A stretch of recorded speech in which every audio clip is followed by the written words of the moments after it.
Meron tayo ditong kokak. Ayan, frog legs.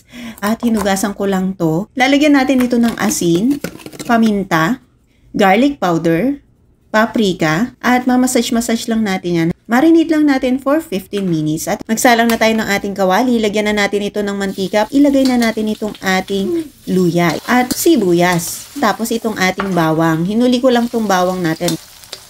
Maglagay din tayo dito ng dahon ng laurel, sili. Hindi ko na hiniwa-hiwa yung sili. Ayan.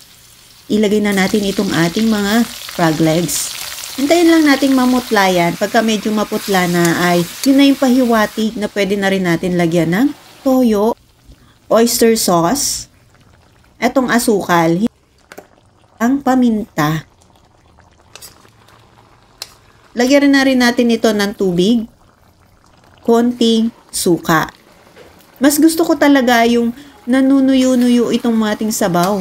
Ayan. At syempre, adobo to, hindi nawawala itong ating itlog. Pwede nang iserve yan. Sarap-sarap. Nakakatakam. Bye-bye.